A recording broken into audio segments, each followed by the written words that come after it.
Vous êtes sur Guel Afrique, c'est l'heure du journal, soyez le bienvenu. À la une, des violents combats opposent les Wazalendo aux rebelles du M23 depuis hier. La situation sécuritaire demeure tendue dans les territoires de Rutshuru et Walikale au nord Kivu. Des informations font état des maisons incendiées à Moulema et du décès d'une fillette à Nyamilima. Un reportage à suivre au début de ce journal. Les États-Unis conditionnent la signature d'un accord de paix entre la République démocratique du Congo et le Rwanda au retrait préalable des troupes rwandaises du sol congolais. Selon des sources concordantes, des grands reportages à suivre.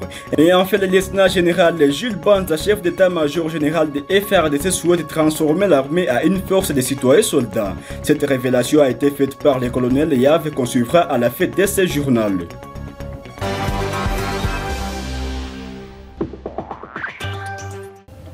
Ouvrons ce journal à l'est de la République démocratique du Congo où la situation sécuritaire demeure tendue ce mardi 10 juillet dans les territoires de Rutshuru et Walikale au nord Kivu. Des violents combats opposent les Wazalendo aux rebelles du M23 depuis hier. Des informations font état des maisons incendiées à Moulema et du décès d'une fillette à Nyamilima. Un afflux important de déplacés est constaté à Mugongo, fuyant les zones de conflit. Reportage. La situation sécuritaire reste extrêmement préoccupante ce mardi 10 juin dans les territoires de Rutshuru et Walikale au nord Kivu. Des violents affrontements ont opposé la veille les groupes Wazalendo aux rebelles du M23 dans plusieurs localités, sèmant la terreur et forçant des milliers d'habitants à fuir. À Moulema, les flammes ont ravagé des habitations, laissant derrière elles des familles désemparées. À Nyamilima, la mort d'une fillette d'une dizaine d'années, victime collatérale des combats, illustre tragiquement le coût humain de cette escalade de violence. Un exode massif vers Mugogo a encore aggravé la situation humanitaire déjà critique dans la région.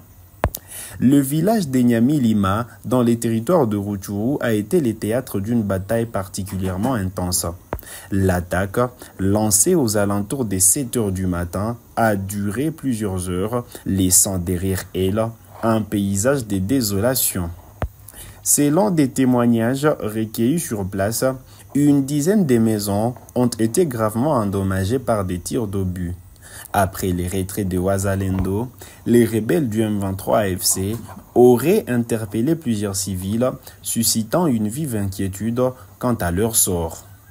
L'escalade des violences s'est étendue à Mugogo dans la chefferie de Bwito et à Moulema dans le groupement Kisimba, territoire de Walikale.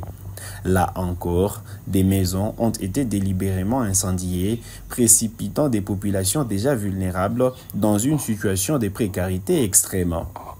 Si une accalmie fragile semble s'installer ce mardi, la tension reste palpable. Les chiffres sont alarmants. Entre les 18 mai et les 10 juin, plus de 600 maisons ont été réduites en cendres, au moins 75 personnes ont perdu la vie et 42 autres ont été blessées.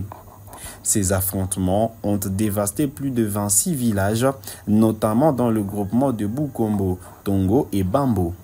Le commandant secteur opérationnel de Ituri, le général-major Bruno Mandevou, a tenu à dissiper les rumeurs concernant l'occupation de l'aérodrome des Allées par les troupes ougandaises UPDF. En mission à Mahagi, le général Mandevou a présidé une réunion conjointe entre les forces armées de la République démocratique du Congo et les UPDF. Les opérations conjointes FARDC et UPDF en cours en République démocratique du Congo contre les groupes armés locaux et étrangers au Nord Kivu et en Ituri, la volonté suprême de leurs excellences Félix Tshisekedi et son homologue Yoweri Museveni, respectivement président de la RDC et de l'Ouganda, a rappelé avec insistance le général-major Bruno Mandevou, commandant secteur opérationnel Ituri, lors d'une réunion de coordination tenue à Mahagi, chef-lieu du territoire portant les mêmes noms. Sur place, l'aérodrome des Allées n'est pas occupé ni administré par les UPDF, comme ça a été faussement répandu dans les réseaux sociaux. Lieutenant Jingongo, porte-parole du FARDC en Ituri, est à Mahagi. Ce qui a été dit dans les réseaux sociaux, ce n'est que le réseau social. En réalité, nous sommes dans cette mutualisation entre les forces armées de la République démocratique du Congo et nos amis des UPDF. Vous le voyez, nous sommes ensemble. Halte aux intoxications, halte aux manipulations. L'information, c'est ça dont nous sommes ici, en train de travailler dans le cadre de la mutualisation des forces entre FARDC et UPDF. Les deux forces conjointes FARDC et UPDF ont visité l'aérodrome des Allées ainsi que les installations médicales de campagne au profit des populations locales. Au général-major Bruno Mandefou de remercier ses alliés de l'armée congolaise avant de les appeler à la discipline.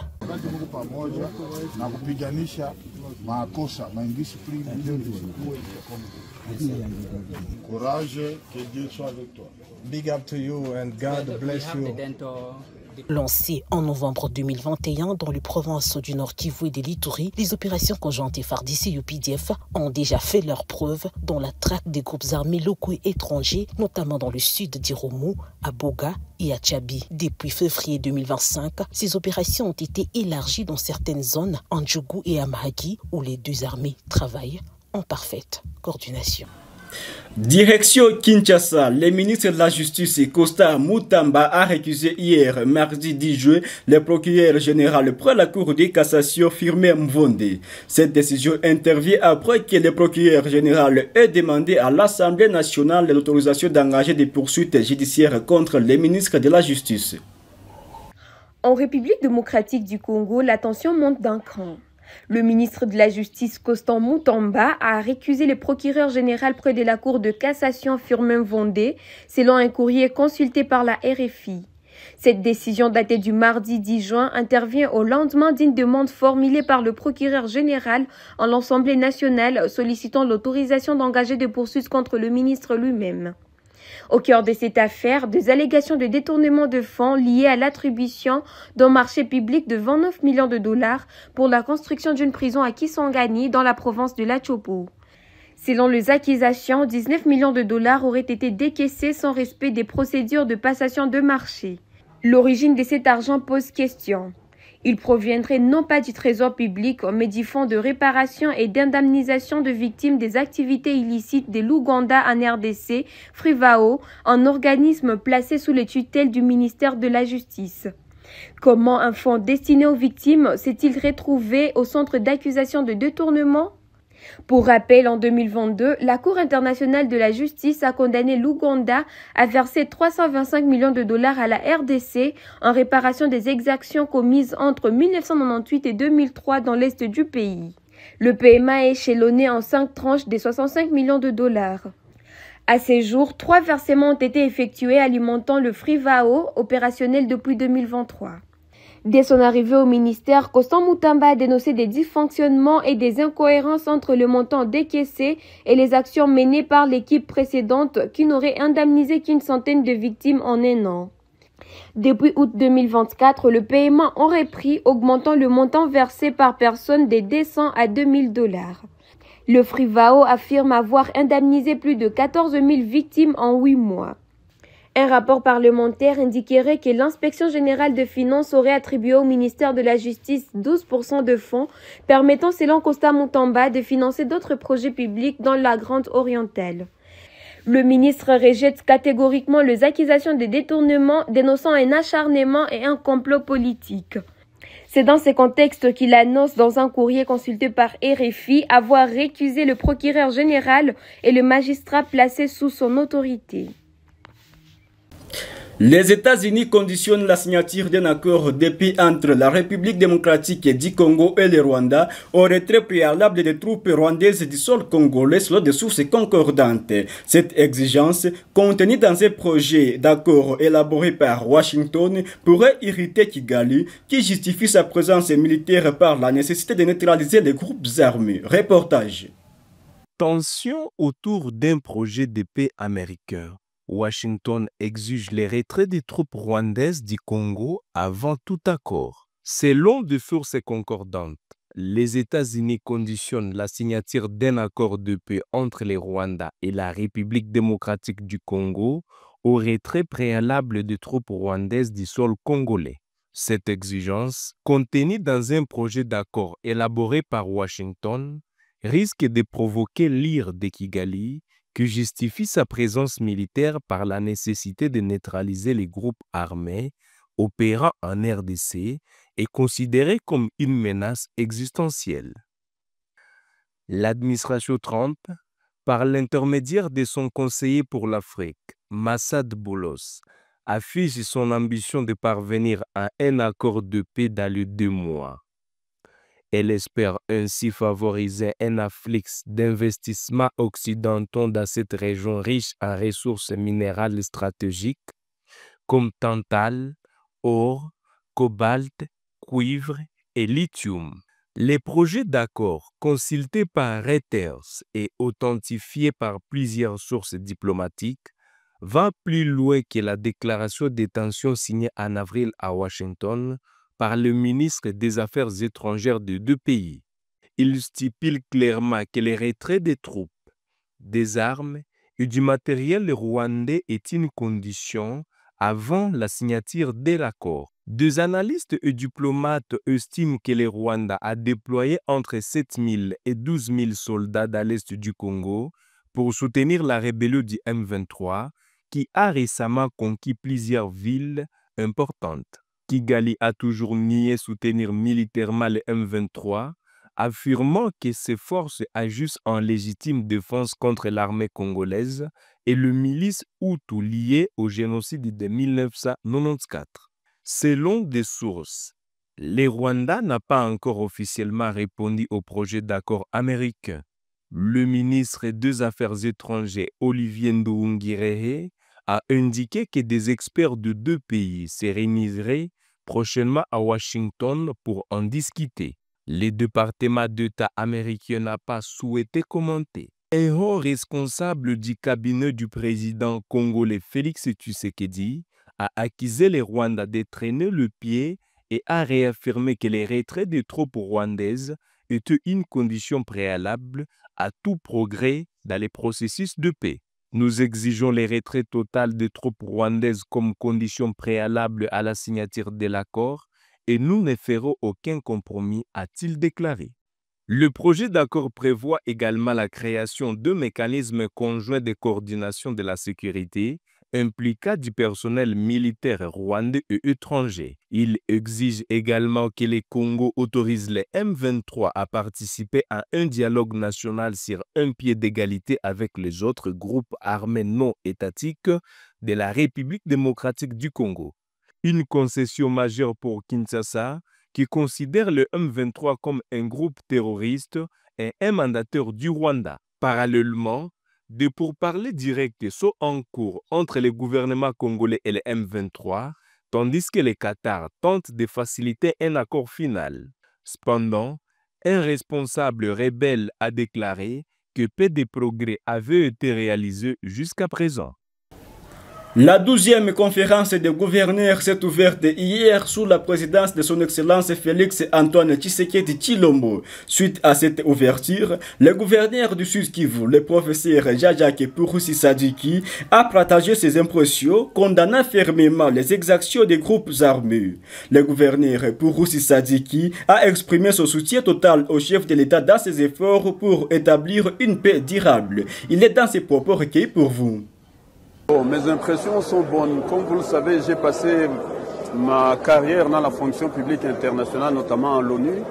Et là, nous avons beaucoup travaillé sur les engagements des pays, notamment de la République démocratique du Congo, par rapport à la communauté internationale. Et comme vous le savez, la RDC qui a adhéré à l'ONU depuis septembre, le 18 septembre 1961, a pris des engagements de faire de la promotion de la santé un droit de l'homme.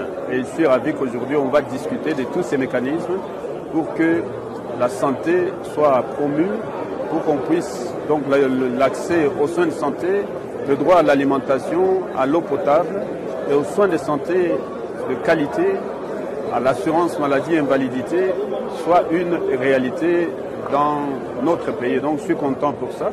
Mais je suis aussi content parce qu'il n'y a pas la santé sans la paix et la sécurité. Aujourd'hui, comme vous le savez, à l'heure où nous parlons, la conférence vient de commencer lorsque nous venons d'apprendre que le M23 vient de tirer sur la population civile à Kadutu, plus précisément à Nyamugu, tout de suite là.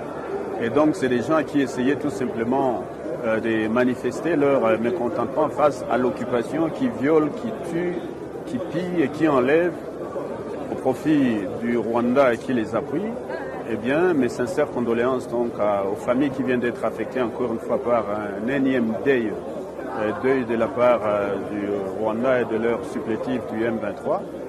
Je suis ici pour plaider aussi pour que tout ça s'arrête, que vraiment le président de la République, Félix Antoine Tshisekedi Tshilombo, qui a initié des projets intéressants sur le plan de la diplomatie sous-régionale et internationale, puisse aller jusqu'au bout de la logique, mais le plus rapidement possible, afin que la communauté internationale fasse plier le Rwanda et que l'accord qui est attendu, tant attendu par le sud et le nord Kivu et par tout le pays, dans les territoires occupés où la souffrance bat son plein, que cet accord soit rapidement signé et qu'on ne tombe pas dans le piège du Rwanda qui veut toujours reculer les échéances, la date de la signature. La population ne peut plus attendre. Trop c'est trop, la population a tant souffert. Donc je suis content que ici nous allons discuter de toutes ces questions. Parlons religieux, Monseigneur Wilingumbi Ngengele a exhorté le peuple congolais et ses dirigeants à redoubler d'efforts dans la lutte contre la corruption, soulignant que la RDC est le pays le plus corrompu au monde. Cet appel intervient à quelques jours de la béatification de Floribert Bouanachoui, jeune âgé de l'OCC assassiné en 2007 pour avoir refusé l'importation de produits avarieux.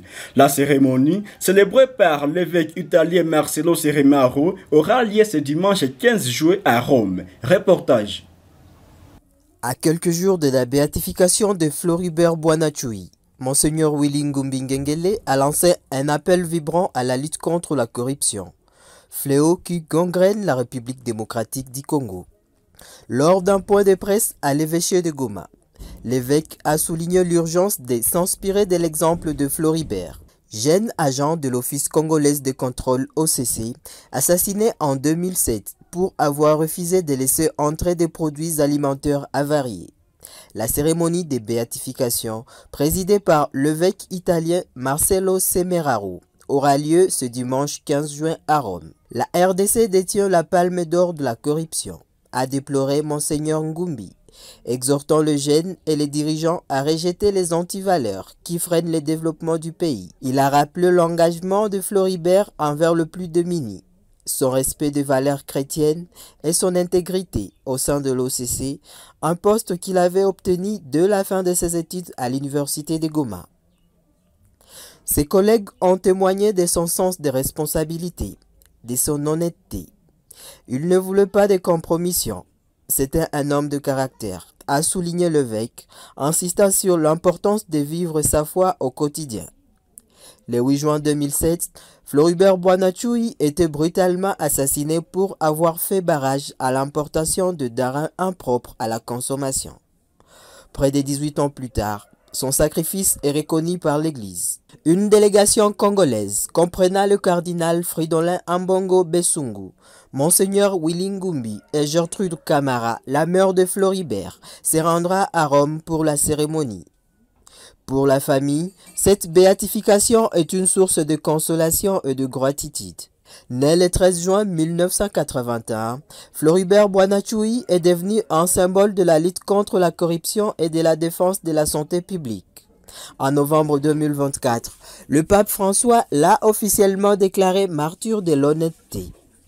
Lors de sa visite en RDC en février 2023, le pape avait déjà cité Floribert en exemple, encourageant le jeune à suivre son chemin. La béatification sera suivie d'une messe d'action de grâce à Goma le 8 juillet 2025, célébrée par Monseigneur Wilingumbi. Floribert Bouanachoui deviendra ainsi le 4e bienheureux congolais, rejoignant la sœur Anouarit Nengapeta, Isidore Bakanja et l'abbé Albert Joubert, tous martyrisés pour leur foi et leur intégrité. Parlons de la sécurité pour mettre fin à cette édition du journal. Le lieutenant-général Jules Banza, chef d'état-major de FRDC, souhaite de transformer l'armée à une force de citoyens soldats. Cette révélation a été faite par le colonel Yav lors d'une allocution aux stagiaires commando du centre d'entraînement de Katokoli, situé dans la province du Nord Ubangi. L'objectif est de renforcer les liens entre l'armée et la population. Reportage. Le 22 mai dernier, au centre d'entraînement commando Kotakoli, le colonel Yav Majid Charles, commandant d'IR 22e région SECAS, a sensibilisé les stagiaires venus des différents fronts de l'Est de la République sur la discipline militaire, le renforcement des relations civilo-militaires, le patriotisme ainsi que l'engagement du soldat. Pour le commandant d'IR 22e région SECAS, les éléments des forces armées de la République démocratique du Congo doivent intérioriser de valeurs professionnelles et éthiques nécessaires afin de défendre l'intégrité du territoire national. Eza mulangi amai, n'est-ce pas? Telema nango. Botala bino nyonso mulangi oyo. Nde esika mission ebandi yango. Botala. Nazokende na bino malembe parce que eza mateya. Il faut boyoka yango malamu. Si réellement outi na libota oyo te ya maki malamu.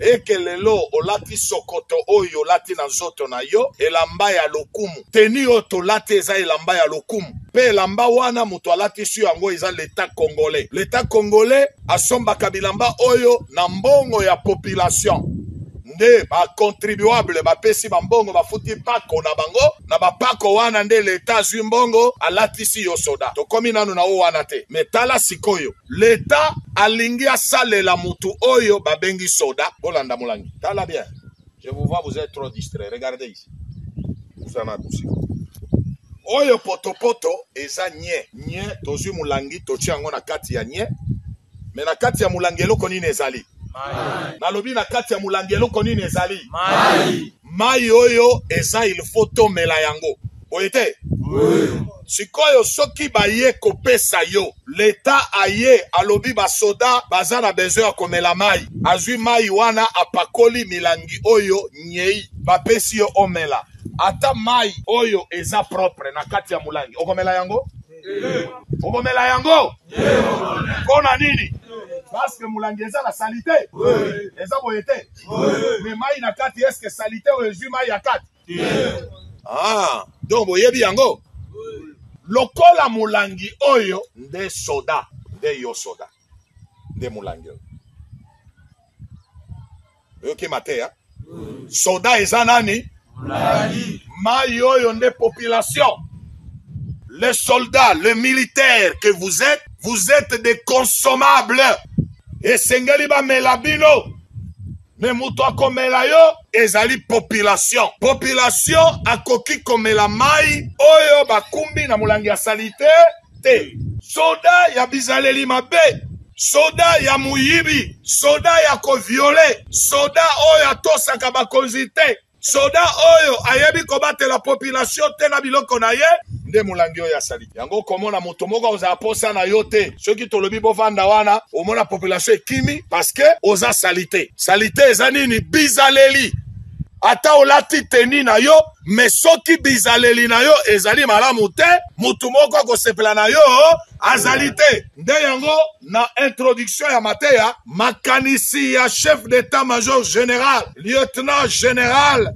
mokonzi ya basoda oyo babengi chef MG kombo na ye lieutenant général Gilles Banza alobi boye esengeli na soda azala citoyen soldat avant okoma nanu soda il faut nanu citoyen mutu oyo aza na bongo mutu oyo aye aza utile mutu ya liboma te parce que soko ozwi mutu ya liboma ozwi muyibi okomisi ye soda eza lokola obakiseli ye nguya po akontinue koyiba yango nde soko oza mulangi ya salite l'État congolais akozala na posa na yo te po tosokola mulangi oyo tolongola salite po ete bato bazala na posa ya komela mai oyo eza na kati eske toyokani eske eloko oyo oyoki yango malamu loba ngai soda ya republika nazali consommable par la population congolaise kasi soki bizaleli nange eza mabe population kokonsome ngai te parce que nazali bololo yangoka ezali ko se définir par le sang. C'est un engagement. Bakosa yote biso tokota musala soda pona kokufa. Tokota ki pona kokufa. C'est-à-dire quoi? Ezali monguna ezali wana. Yepe azo ye la yo molimo ya liwa, yope ozana molimo ya nini? Ya liwa. Siko ezo dépendre na oya ko beta ya liboso. Komi constate que oh te bakay batindi biso toke do kufa. Mais oui, batindi opo kufa te. Batindi opo boma monguna na boma yote. Yango nde il faut kotosa biloko mususu. Oyebi muyibi ya koyiba biloko abatu, kolala basi ya batu, koyiba babanini tout ça, bakoko lokayo. Okeibo ina musala, baninga babiki, baninga babimi mobimba, mais yo kufi, okufa pona nini, muyibi na yo, nde bomi yo. Déterminés et mobilisés, tous les stagiaires commandos ont réaffirmé leur engagement à défendre la patrie jusqu'au sacrifice suprême. C'est la fin de cette édition du journal. Merci de l'avoir suivi. Restez avec nous sur Girl Africa Media. L'information continue.